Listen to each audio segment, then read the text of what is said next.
All right, welcome back to the Explainer. I am so glad you're here today because, well, we're switching gears. We are diving headfirst into a highly focused, super aggressive, targeted board prep session. If you're a focused learner trying to absolutely dominate your nuclear medicine exams, you are in the exact right place. Today, I'm going to be your board tutor. We are extracting the absolute highest yield points on nuclear inflammation imaging.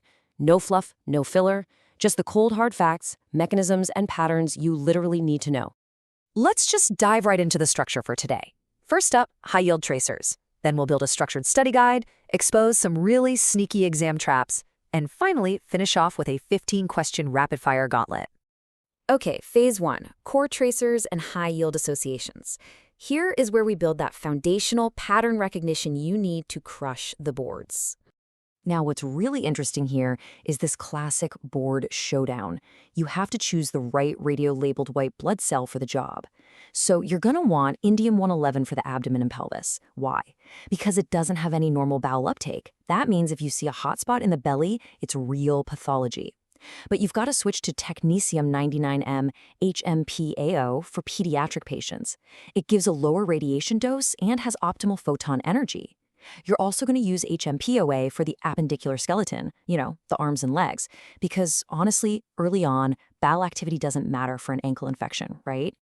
Okay, memorize these rapid associations right now. If a question stem brings up a fever of unknown origin, or maybe opportunistic infections in an immunocompromised patient, gallium-67 is your absolute go-to. For acute peripheral bone and soft tissue infections, you're thinking technetium-99m Leukoscan.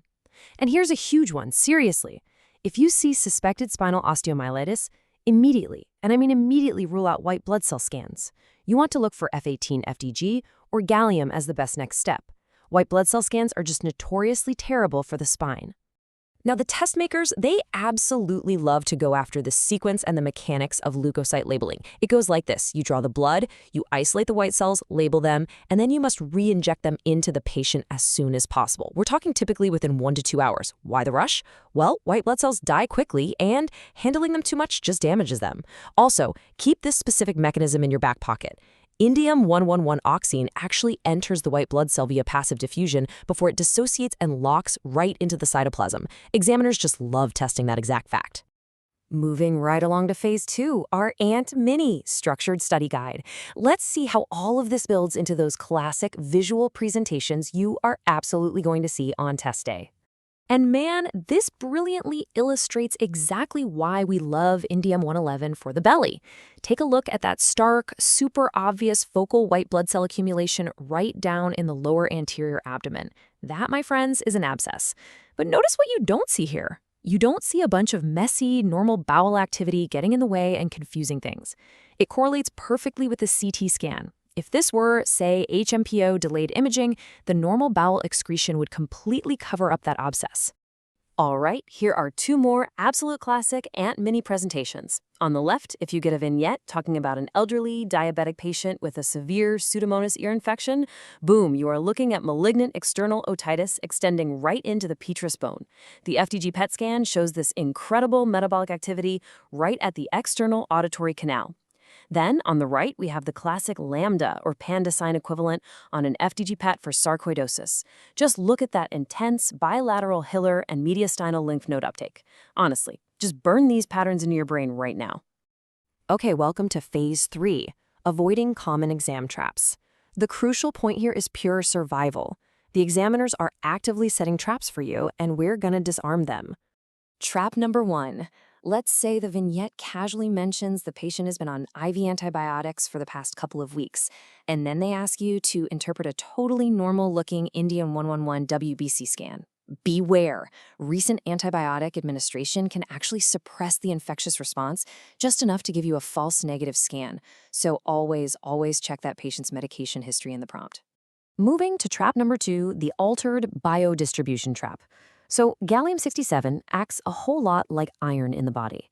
That means it relies heavily on transferrin receptors to localize. Well, what if the question stem sneaks in a little detail that the patient just had an MRI with gadolinium contrast in the last 24 hours? Or maybe they just got a blood transfusion or an iron supplement. If so, that gallium scan is totally compromised. Those substances literally saturate the iron-binding sites, leaving your gallium with nowhere to go. And trap number 3 involves F18-FDG PET.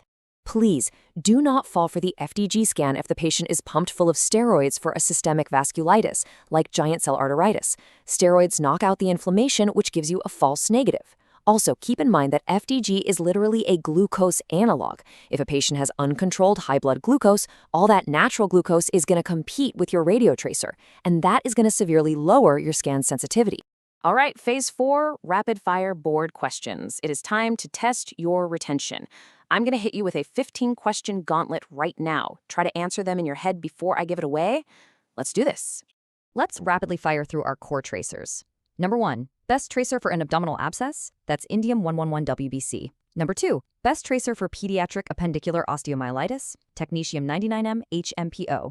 Number 3, what's a notoriously poor tracer for spinal osteomyelitis? Indium 111WBCs. Number 4, what is the exact mechanism of cellular entry for indium 111 oxine? Passive diffusion. And number 5, what's the primary uptake mechanism for gallium-67? It competes for transfer and binding sites. Notice how the physical properties of the tracer dictate the exact clinical scenario you choose it for? It's like a giant puzzle. Okay, next 5, hitting the artifacts and normal variants. Number 6, when imaging inflammatory bowel disease with HMPAO, what's the timing? Under 1 hour, right before normal bowel excretion ruins your image. Number 7, what actually causes artificial lung uptake on an HMPAO scan? That's excessive or rough cell handling by the lab. Number 8, what's a normal variant for gallium-67 in children under 2? Thymus uptake. Number 9, where is gallium-67 not optimal? The abdomen and pelvis, again, because of that heavy bowel excretion. And number 10, why must a patient fast before an FDG PET? Simply to minimize serum glucose competition with the radiotracer. Let's finish strong with specific pathologies. Number 11, you see diffuse gallium-67 uptake in the lungs of an HIV patient. What is it? Think PCP, pneumocystis pneumonia. Number 12, what about focal gallium-67 uptake in that exact same patient? That's usually bacterial pneumonia. Number 13, thallium-201 positive but gallium-67 negative in an HIV patient, Kaposi sarcoma. That is a historical all-time favorite board trick. Number 14, how do you differentiate brain toxoplasmosis from lymphoma in AIDS? Thallium-201 or an FDG PET? And finally, number 15, what's the classic bug for malignant external otitis? Pseudomonas aeruginosa. Awesome job sticking with me through that gauntlet. Look, I want to leave you with this final thought. When you are sitting in that exam room and you spot a really subtle pattern on the imaging, do you know the underlying cellular mechanism well enough to predict the exam distractor? You can't just memorize that gallium goes to the lungs. You have to understand that it binds to transferrin and that gadolinium contrast will block it. If you understand the why behind every single nuclear medicine scan you encounter, you are going to be absolutely bulletproof on test day. Thank you so much for joining me for this explainer. Study hard, and I'll see you next time.